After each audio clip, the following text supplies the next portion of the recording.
28 Days Later, first requested to me by J Gaja and directed by Danny Boyle, is a 2002 post-apocalyptic horror film that kicks off when a man played by Cillian Murphy wakes up in a hospital and quickly realizes something is terribly wrong. He eventually joins a group of survivors that are doing whatever they can to make it to the next day, by avoiding and of course fighting off the infected. As the group looks for a new home, they attempt to navigate this dangerous new world the best way they can. Alright, 28 Days Later is a request that I knew was coming up, but one that I was not necessarily looking forward to, not because of how bad I remember the movie being or anything like that, but because of how scary I remember it being as a kid, a teenage kid, a true scarred for life kind of horror movie experience, if you know what I mean.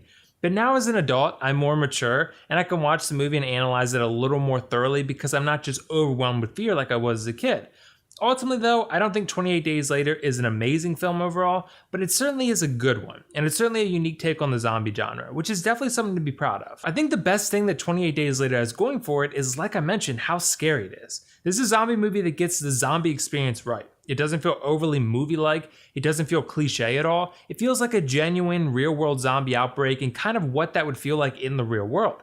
And a lot of this is achieved through the editing that's incredibly frantic and ultimately makes you experience the world in a way that the characters do, which is pretty terrifying if you ask me. The writing by Alex Garland, who you probably know from Annihilation and Ex Machina, is good, and so is the direction from Danny Boyle, and Danny Boyle gets a lot of credit, deservedly so, for creating and building this vision in this movie.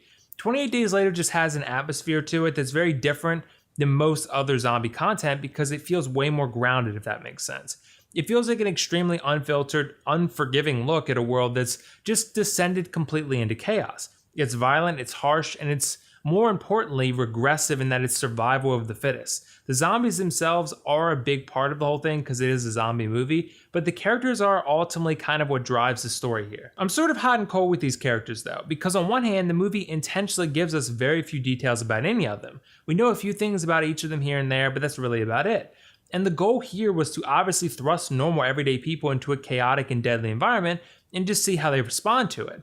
And that works because we watch the characters evolve and change in a sense. However, I did have trouble connecting with them because of just how little I knew about them. I found myself mildly invested at best in their well-being, which is pretty problematic for me. It's problematic because it's very difficult to rely so heavily on setting and technical elements when telling a story like this.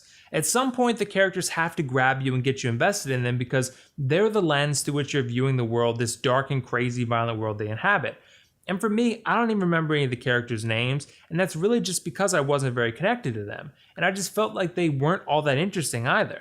And I think if you had stronger characters, this movie could reach much greater heights overall. As I mentioned, the atmosphere and the scares are absolutely there. This is definitely one of the scariest movies I've seen in a while, and certainly one of the scariest zombie movies probably ever made.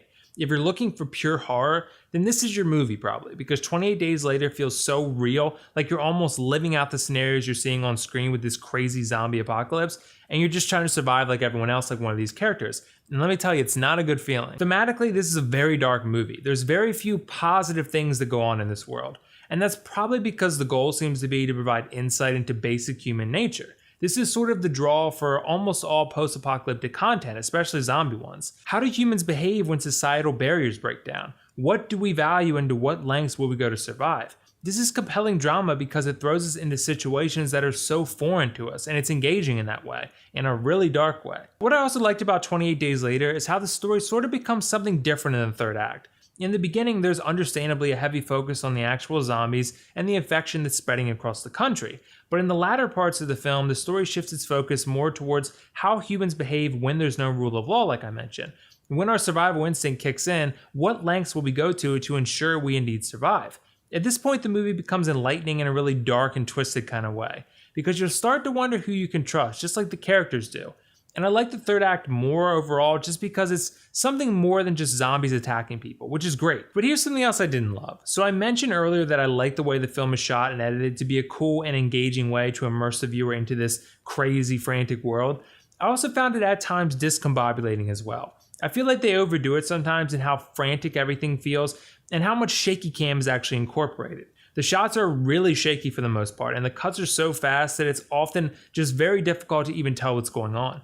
This is a pro in the sense that it may indeed put you in the character's shoes, but it's a con in the sense that it's somewhat disorienting for the viewer. But overall, I think 28 Days Later is a good movie. Is it a great movie? Not to me, but I do think it's a strong zombie experience that has a lot to offer in the horror department especially. I think it's unforgiving, it's dark and unfiltered, and that's a unique take on the genre that mostly works overall. As we wrap up though, let's take a look at the pros cons list. As for the pros, I thought 28 Days Later delivers a well-written and immersive story, tons of quality scares and horror, frantic editing and cinematography, and a unique take on the zombie genre. As for the cons, I think the characters are fairly weak overall, and the shaky cam and quick cuts are distracting in excess. Overall, I'm going to give 28 Days Later a 7.5 out of 10, and recommend you check it out if you're looking to be scared and you enjoy zombie content. If so, this should be right up your alley. So have you guys seen 28 Days Later? What did you think of it? And if not, let me know why not. And also let me know your favorite zombie movie. For me, probably Shaun of the Dead, but I'd love to hear yours in the comments below. Either way, this is WillFoxification signing off. See you in the next review.